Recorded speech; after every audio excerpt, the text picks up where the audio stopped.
Hey everyone, back with another video, and this time I wanted to have a look at the V4 Longsword Lite from Blackfencer, or rather more specifically my customized, slightly customized version of it.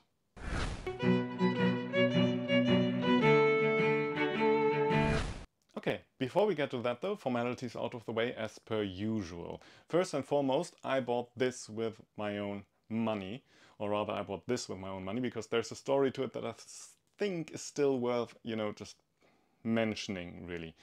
The thing is, when I ordered this, I ordered it together with another sword, a two-handed sword, also in nylon, and both this and the two-handed sword were supposed to have the edge profile. But when it got to me as part of a larger order, everything was perfectly fine. Unfortunately, the two-handed sword that I ordered didn't have the edge profile, and what I got instead of the custom I ordered was this here, just the standard ring version of it. So that was just an honest mistake on Blackfencer's behalf. I think they were a bit understaffed at the time with lots of people sick.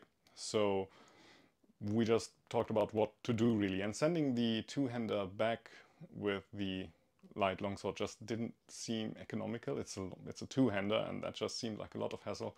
So we weren't quite sure how to approach it best, and in the end then I just decided, I'm just going to keep the two-handed sword. It really isn't that important to me at that point, and sending it back would just be a big hassle and too much work for everyone really. And Blackfencer then in the end said that I should just keep the standard version and they would send me the customized version back. So I kind of paid for it, but because there was a mistake and Blackfencer really did their absolute best to make up for that, I still got an extra sword out of it, so tiny bit of bias to it, even beyond the fact that it's a custom, which always, I think has you more inclined to actually like the piece. So that is something to keep in mind, I would say. Other than that, the structure is going to be the same as always, meaning there will be the talking part after this one here first, then there will be a picture with the stats so you can actually compare the two, and then there will be a bit of fencing just so you can actually see the whole thing in motion. And there of course will be timestamps down in the description, so should you just want to jump around to the parts that interest you, feel free to do so. That's what they're there for. Okay, so then just a bit of why did I get it, a bit of what do we actually have here, and then in the end, notes, things I noticed, things I liked, maybe didn't like, stuff like that. Why did I get it? Well, as I said, we were having a bigger order at the time. We just wanted to have some nylon longswords because they were just easy maintenance. They're nice for no gear, low gear fencing. And honestly, I was just being a bit extra, really. At the time, I had seen a number of very, very longsword-like messers that are around. For example, one thing you could look up would be a hunting sword by Summersberger for Maximilian II. But there's others out there as well. And I already owned the Kriegsmesser, which I also have made a review of.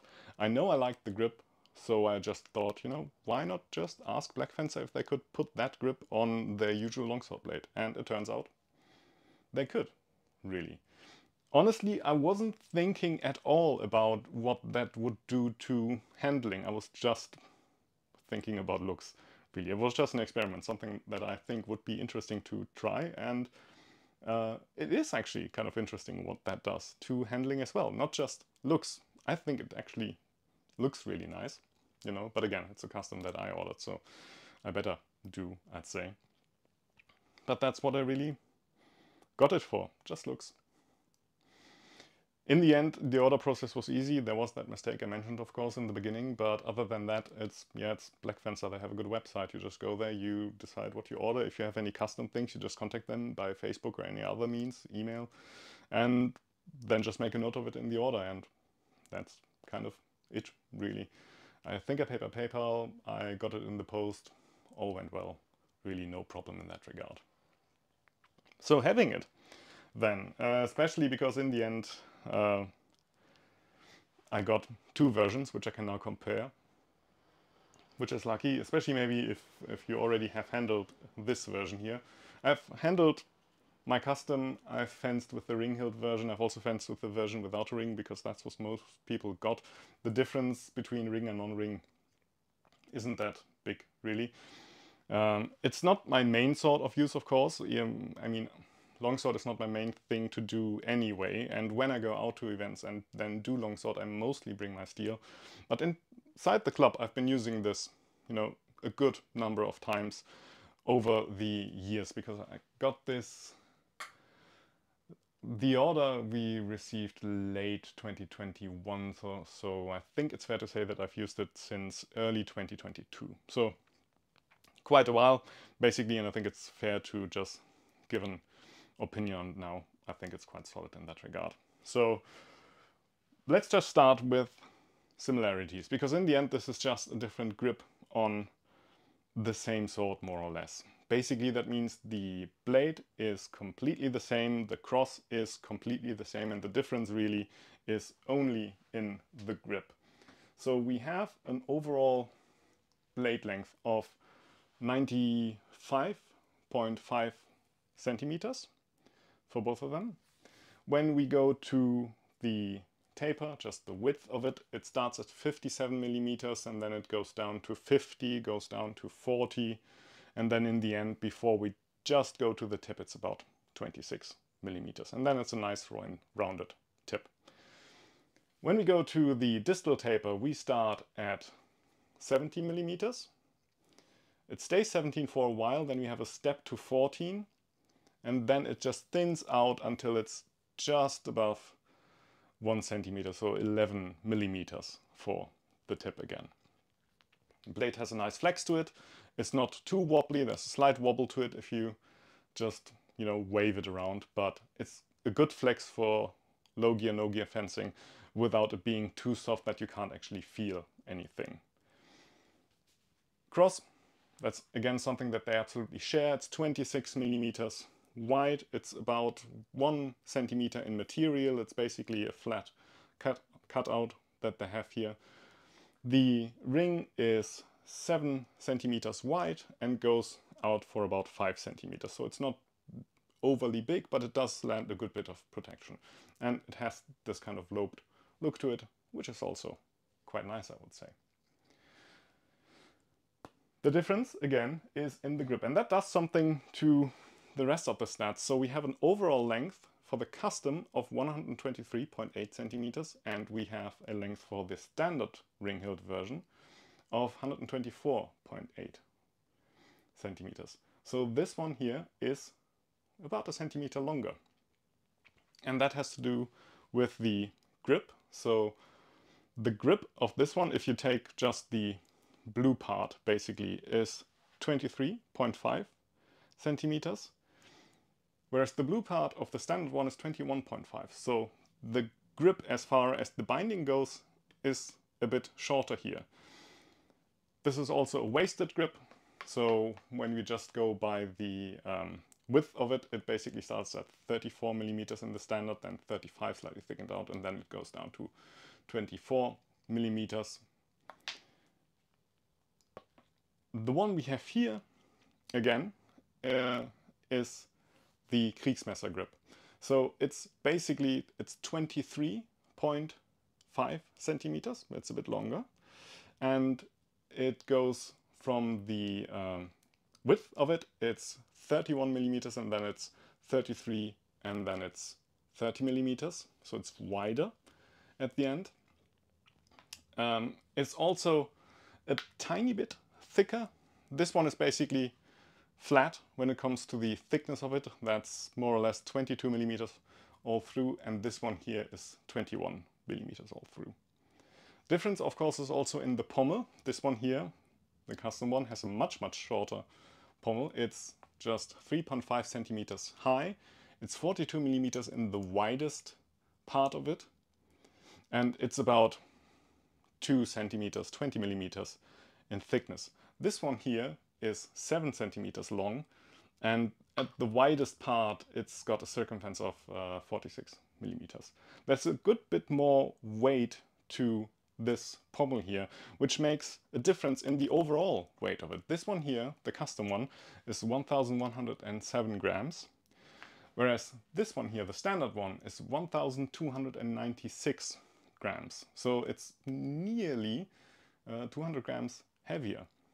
And you feel that if you just, you know, have them in hand like this, then you do feel that this is heavier.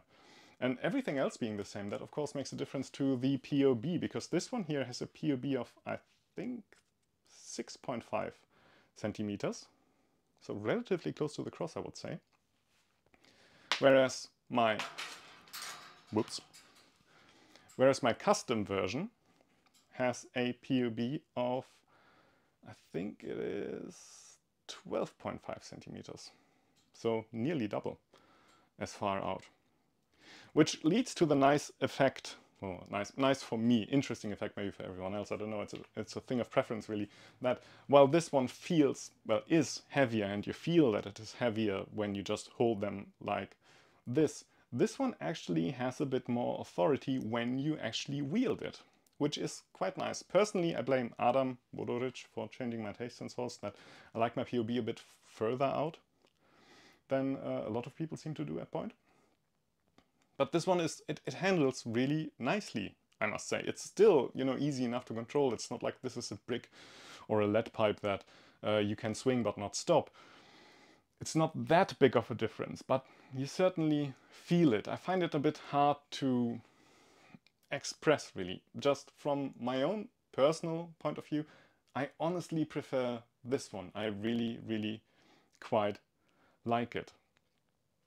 And you know, just moving on to the general points section, overall, be it the custom, be it the standard, the V4 Longsword Light from Black Fencer is a nice nylon longsword, especially in the edged version, as far as I'm concerned, really. It's low maintenance, it's, you know, the metal will tarnish, but it won't rust or anything. It's something that you can just put away and not worry about it too much. The only thing that you should do is either hang it or keep it flat, because again the blade is rather flexible, and if you just, you know, have it leaning against somewhere, it will probably develop a bend over time. Still might happen. It's kind of hard to keep it sometimes from doing that, but if you can hang them or have them lay flat, then you should be good, really. And they are nice swords to fence with in both versions, really, for, as I said, low gear or no gear fencing. Fully gear fencing, of course, as well. There's nothing wrong with doing that with these. They feel good. They still feel kind of swordy. You still have a good bit of feeling. It's more slippery in the blade than steel is, but there's still something there that you can feel. So honestly, all in all, just general recommendation for the V4 Longsword Light from Black Fencer. Particular recommendation, of course, for me, for this customized version. The further out POB is something that I really, really like, and I do like how it looks. So maybe if you're like me and come from a more messery side and just want a nylon longsword for also trying out some longsword, then that's maybe something to ask them about, really. It looks nice, handles great, they both handle great, so thumbs up from me, really. Cheers!